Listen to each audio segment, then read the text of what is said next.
Hello everyone, I'm Isabel Rosales, filling in today for Coy, who has the day off. It is so good to be with you. It is Monday, September the 23rd, and I've got 10 minutes to get you caught up on your news for the day right here on CNN 10. We begin in New York City, where the UN General Assembly kicks off this week. It is an annual meeting of world leaders that has happened every year since the United Nations was founded back in 1945. The summit features speeches from presidents and prime ministers from all over the world and lots of meetings about important international topics. But this year's UNGA takes place against a backdrop of global conflict.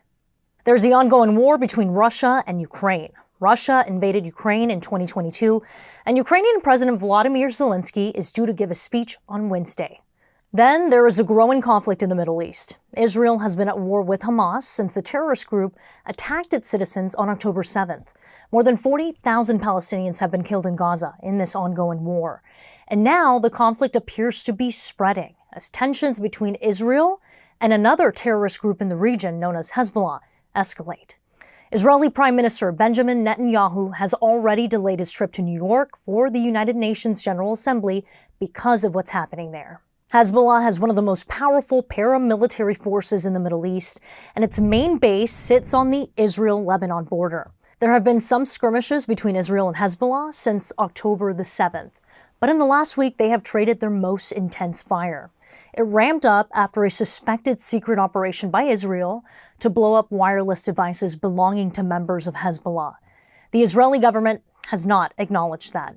But Hezbollah retaliated, firing scores of rockets and missiles over the weekend into Israel. Most of those were intercepted, but some fell, causing damage. Israel also carried out hundreds of strikes inside Lebanon, and what the military said was preemptive action against a planned Hezbollah attack. Because of this intensifying situation, the U.S. State Department is warning Americans not to travel to Lebanon and says they should leave if they're already there. Next up, we head to South America, where the continent is setting records for the number of wildfires seen in a year. From Brazil's Amazon rainforest to Peru's croplands, officials there are doing what they can to fight the flames as climate conditions become more severe. CNN's Gustavo Valdez reports. The Amazon region is on fire. Flames engulf large swaths of land, mainly in Brazil and Peru, overwhelming responders and polluting the air in many countries struggling to contain the blaze. This week, the Peruvian president declared 3 regions under state of emergency as firefighters do their best to contain the fires. Les ruego que cesen con la práctica de quema de pastos. I beg you to stop burning grassland, says Gustavo Adriansen, president of the Council of Ministers, who said every single one of the more than 200 fires reported in all but 2 of the country's 26 regions were allegedly started by humans trying to clear land for agricultural purposes. He says Peru has limited resources and has not ruled out requesting help from the international community. So far, at least 16 people have died because of the fires, according to the government. A severe drought in the Amazon is making things worse. Esto es regional. This is a regional crisis, says Adriansen, explaining that the drought extends throughout the whole Amazon region, also affecting Ecuador, Brazil, and Paraguay. Brazil, South America's largest country, is struggling to contain the fires. President Luis Ignacio Lula da Silva says they will spend some $90 million in their efforts to control the flames. The drought in Amazonia is so severe that sections of the mighty Amazon River are so shallow that ships can't navigate it. Even those not in the path of the fires are at risk. Dr. Aldo Villavicencio says the air quality over much of Bolivia is too dangerous. The government there has encouraged schools to go back to virtual learning to avoid exposure to toxic air.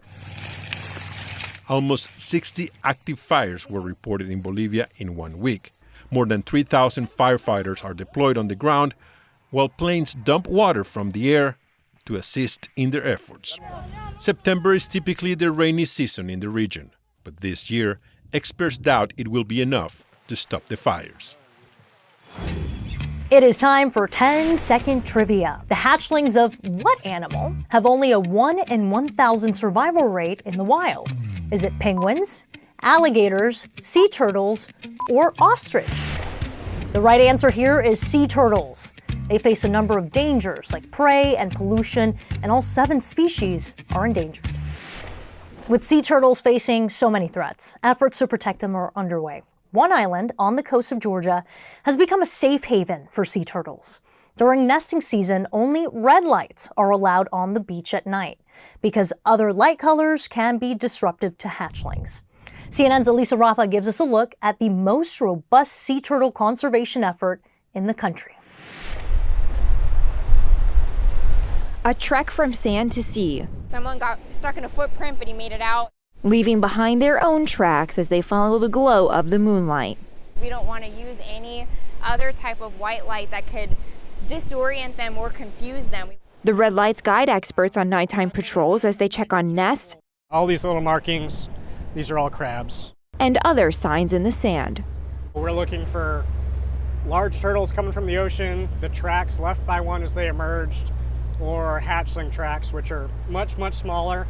We are just about to get onto Driftwood Beach. Scientists and students have been monitoring the beaches of Jekyll Island, Georgia for more than 50 years. Today, David Zilo and his research team continue that work on one of the most robust sea turtle conservation programs in the country. Sea turtles really respond to temperature. So the experts here do a lot of patrols late at night and early in the morning when those temperatures are coolest. More intense storms and higher seas could flood these nests more often, eroding habitats moms need to lay these eggs. Let's get back down in there and confirm that we have eggs. And we do. Here is a loggerhead sea turtle egg. We're going to let them safely excavate. Now that we know exactly where that egg chamber is, we'll put a flag here, grab some management materials, and we're going to put this right center over this nest. A mom can lay more than 100 eggs at a time, but for every 1,000 eggs laid, only one hatchling makes it to adulthood, an increasingly difficult feat due to climate change. Are they coming up faster because it's getting warmer? Yeah, and so you certainly see that, but there's an upper limit where it's going to be too hot, and that development is actually going to arrest and halt. Eggs incubating in an environment temperature cooler than 82 degrees hatch male. Hotter than 88 degrees hatch female. As our climate warms, many more eggs are hatching as female, creating an imbalanced gender ratio for an already endangered species. We just have to be ready, prepare as best as we can, and learn as much as we can about these animals beforehand so we can proactively try to improve management and improve resiliency here across the coast. Reducing plastic, regulating coastal development, and paying attention while boating and fishing are huge steps that help these little ones take more of these steps. These tiny but mighty turtles waddled the earth with the dinosaurs, now facing their toughest test of resilience against our warming climate and changing coast to find their way back home.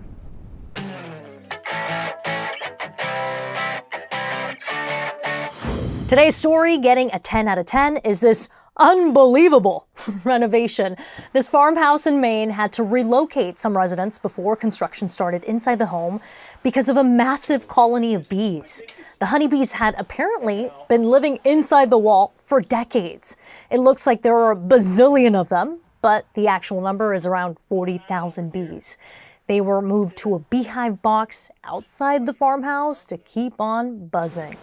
I've got a feeling those little guys are going to love their new home. All right, superstars, it is the best part of our show. It's time to send a shout out to Mountain Lake Academy in Lake Placid, New York. We see you. That is our show for today. Thanks for letting me be your guest host to start off the week. Koi will be back here tomorrow. We are CNN 10.